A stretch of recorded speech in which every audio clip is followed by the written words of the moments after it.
Good evening बच्चों। आज से हम आपके जो हमने कहा था कि आप लोगों को अब हम प्रैक्टिस करवाएंगे मैथ का या मैथ का रिवीजन क्लास, वो आज से प्रारंभ होता है। इससे पहले वाली क्लासों में हमने आप लोगों को इसके महत्वपूर्ण यानी पृष्ठीय क्षेत्रफल एवं आयतन के महत्वपूर्ण सारे सूत्र हमने आपको लिखवा दिए और समझा दिए। आज से हम चालू करते हैं इसका सेशन। तो प्रथम पहला सवाल है आज का कि यदि यदि किसी घन का संपूर्ण पृष्ठीय क्षेत्रफल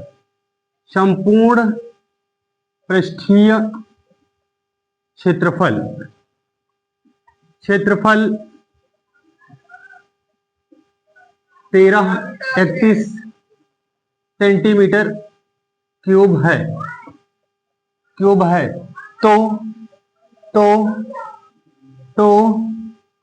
इसके संपूर्ण पृष्ठ यहां पर यदि किसी घन का आयतन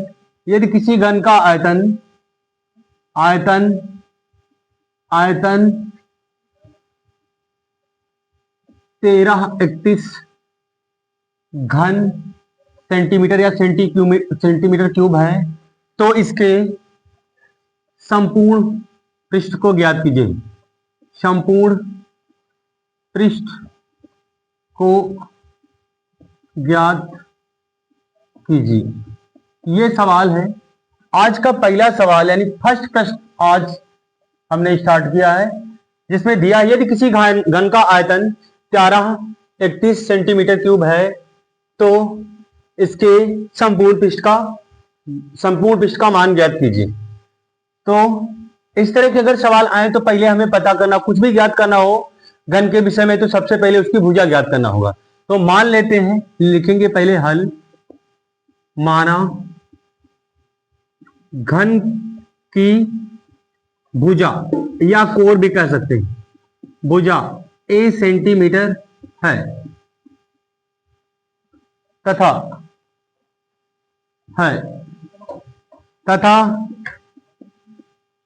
दिया है घन का आयतन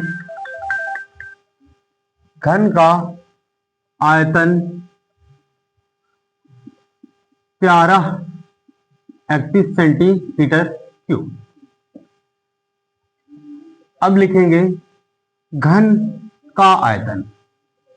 अब घन का आयतन भुजा का क्यूब। अब घन के आयतन के स्थान पर 1331 रख देंगे। तो अब हमें पता है 1331 किसका क्यूब है, 11 का क्यूब है। तो अब यहां पर हमने 11 का क्यूब इसको बना दिया और a क्यूब। अब ये जब हम घन मूल लेंगे यहां से क्यूब का क्यूब कैंसिल कर देंगे और भुजा हमें जो प्राप्त हो जाएगी 11 सेंटीमीटर।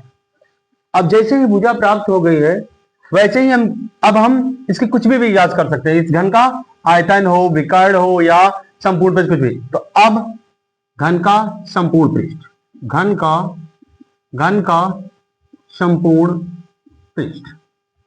संपूर्ण पृष्ठ होता है 6 भुजा स्क्वायर। तो 6 भुजा क्या है 11, तो 11 का स्क्वायर। अब 11 का स्क्वायर कितना होता है 121। इस प्रकार से अगर हम गुणा करें 6 के 6, 6 दूनी 12, 6 के 6 7, इस प्रकार से जो घन का संपूर्ण पृष्ठ 726 वर्ग सेंटीमीटर प्राप्त हो जाएगा। इस तरीके से इस सवाल का आप लोग स्क्रीनशॉट ले सकते हैं। अब इसी तरह का एक सवाल और आप लोगों को लगाना होगा।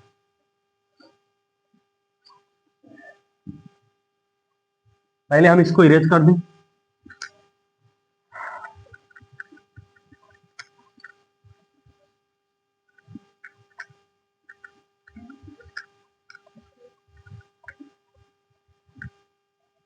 अब इसी में थोड़ा सा हम चेंज कर दें। यदि मान लें कि किसी घन का आयतन 343 घन सेंटीमीटर है, तो इसका संपूर्ण पृष्ठ ज्ञात कीजिए। तो फिर से हम लिखेंगे हल। पहले लिखो दिया है। दिया क्या है? घन का आयतन। तो जो घन का आयतन दिया है वो 343 सेंटीमीटर क्यूब। और हमें ज्ञात क्या करना है? कभी भी कोई भी सवाल है उसमें सबसे पहले ध्यान से पढ़ेंगे कि दिया क्या है और ज्ञात क्या करना है। तो ज्ञात क्या करना है? इस घन का संपूर्ण पृष्ठीय क्षेत्रफल। तो घन का ज्ञात करना है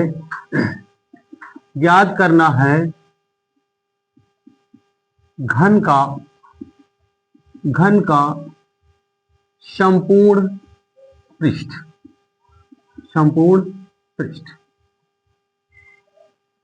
माना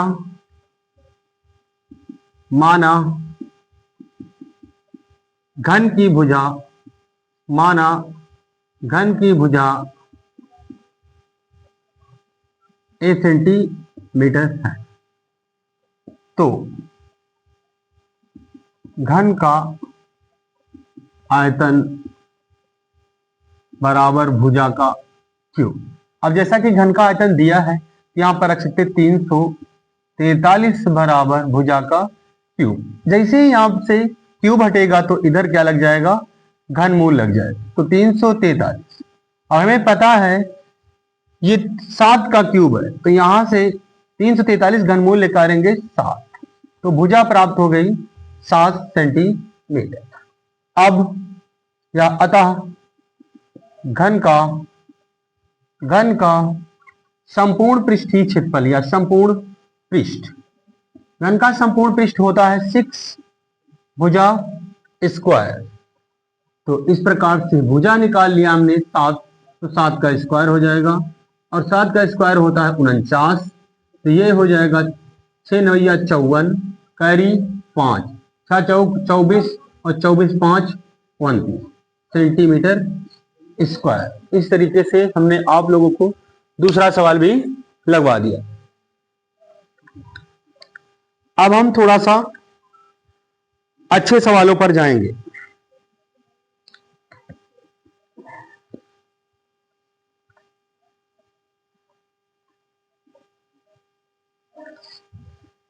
अब थोड़ा सा हम अच्छे सवालों पर जाएंगे। तो अब हम आपको तीसरा प्रश्न लगवाएंगे।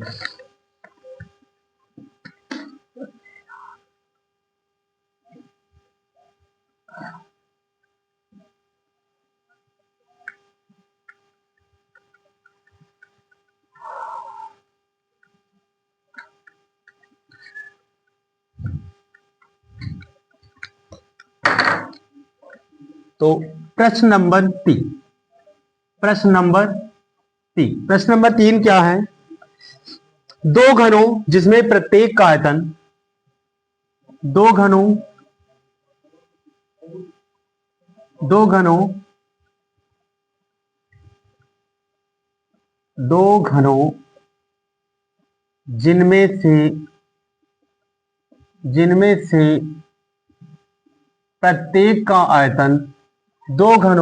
घनों जिनमें से प्रत्येक का आयतन प्रत्येक का आयतन 343 सेंटीमीटर क्यूब है। इन दोनों घनों की सतहों को जोड़कर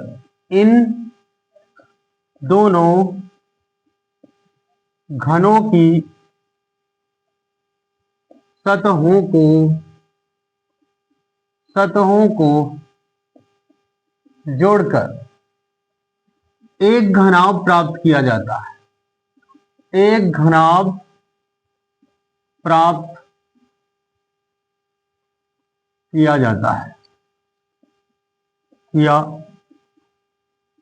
है। इसका संपूर्ण पृष्ठ क्या होगा? संपूर्ण पृष्ठ ज्ञात कीजिए। ज्ञात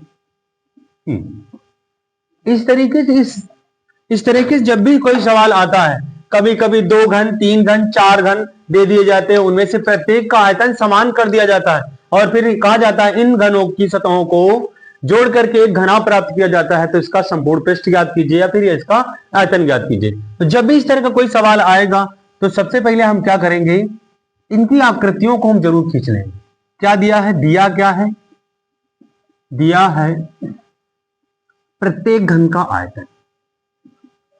प्रत्येक घन का आयतन जो है, आयतन क्या है, वो है 343 सेंटीमीटर क्यूब। अब प्रत्येक घन है तो हम मान लेते हैं, माना प्रत्येक घन की भुजा, अगर प्रत्येक घन का आयतन बराबर है तो उनकी प्रत्येक घन की भुजाएं भी बराबर होगी। माना प्रत्येक घन की भुजा a सेंटीमीटर है, तो पहले इनकी आकृतियां मान लेते हैं कि इस तरह के 2 घन, एक घन ये है,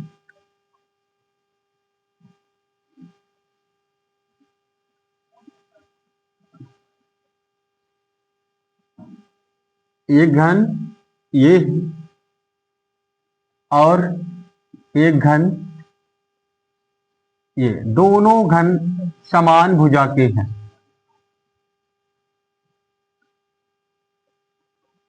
इस तरीके से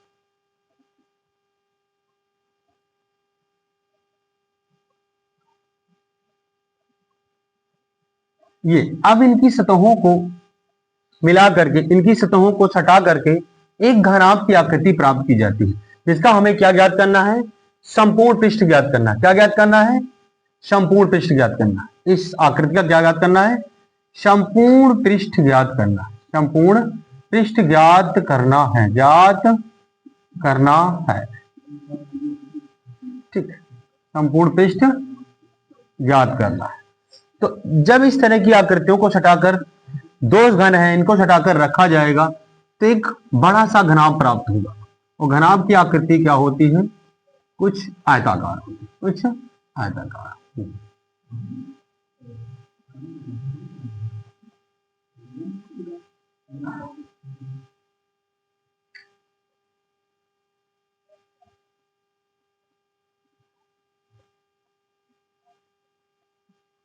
इस तरीके से हम ऐसा मान लेते हैं कि इन दोनों घनों को सटाया गया होगा, इस तरह का एक घनाभ प्राप्त हुआ होगा।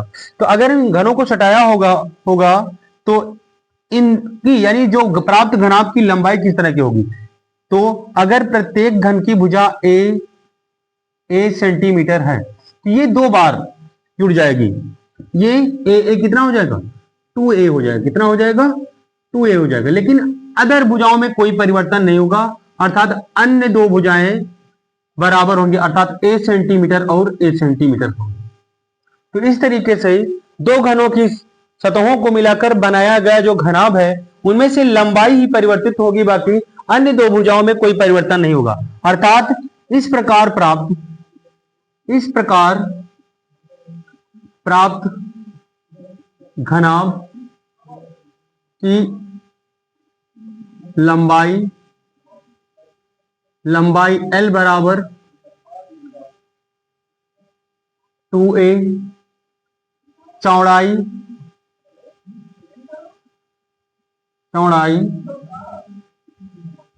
b बराबर a तथा ऊंचाई a हो। इस तरीके से अगर यहां पर थोड़ा सा खींच लें, और अब हम लगाते हैं सवाल कि दिया है जो घन का आयतन, तो अब हम लिखेंगे घन का आयतन। तो घन का आयतन क्या होता है, घन का आयतन क्या है, भुजा का क्यूब। तो जबकि ये वैल्यू हमारे पास दे रखी, घन का आयतन कितना दिया, ये तो हमने सूत्र लिखा है, लेकिन रियल वैल्यू घन की जो दिया है 343 343 343 हमारे पास दे रखी जो ए क्यूब के बराबर होगी। जैसे हम यहां से क्यूब हटेगा यहां पर घनमूल लग जाएगा 343, तो यहां पर ये आ जाएगा। अब ये 343 जो होता है वो 7 का क्यूब होता है, 7 का क्यूब होता है, तो इसको हम लिख सकते हैं 7 का क्यूब। जैसा कि अगर कड़ी में आप लोग पढ़े होंगे तो इस तरह के सवाल अगर हम लगाएं तो से अगर किसी वैल्यू पर इस तरह की कड़ी लगी है, अगर अंडर रूट की कड़ी 3, तो इसका मतलब होगा इसकी पावर आधी। यदि आपका कड़ी 2 लगा है इसका मतलब है पावर हाफ। यदि कड़ी 4 लगी है इसका मतलब होगा कि इसकी पावर हाफ हो जाएगी। इस तरीके से अगर हम कहें तो 7 की पावर 3 की पावर 1/3, तो इस तरीके से 3 का 3 कट जाएगा, सीधा आ जाएगा 7 सेंटीमीटर, अर्थात प्रत्येक घन की भुजा हमने निकाल लिया है 7 सेंटीमीटर। इस तरीके से प्राप्त घनाभ की लंबाई क्या आ जाएगी, 7 दूनी 14, अर्थात 2 गुणे 7 बराबर 14 सेंटीमीटर, और ए का मान क्या है 7 सेंटीमीटर, और ये भी क्या है 7 सेंटीमीटर। तो इस प्रकार हमने घनाभ की लंबाई चौड़ाई प्राप्त कर ली है। अब निकालेंगे इसका संपूर्ण पृष्ठ।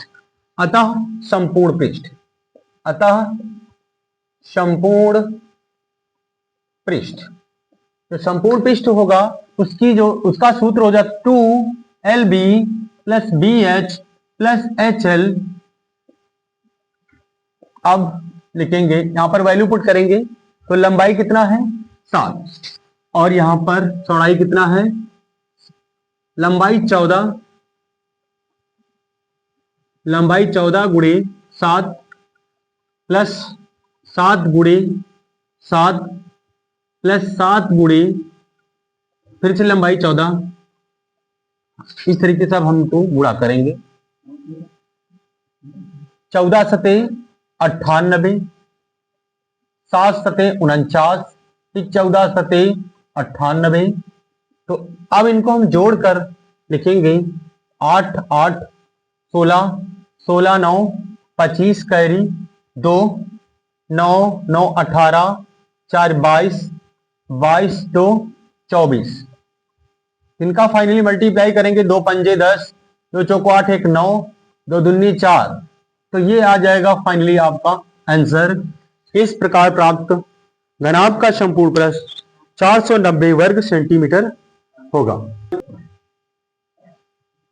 हमने इस टॉपिक के आपको कुल 3 प्रश्न लगवा दिए। अब आपको चौथा प्रश्न जो यूपी बोर्ड के लिए बहुत ही महत्वपूर्ण प्रश्न है, जो जब भी ये बोर्ड पेपर में आएगा 6 अंक से नीचे नहीं आता, और ये आपका बहुत जबरदस्त सवाल है और ये पेपर में आने के चांस बहुत ज्यादा है। इसलिए एक सवाल हम आपको बताएंगे बिल्कुल, ओ माय गॉड,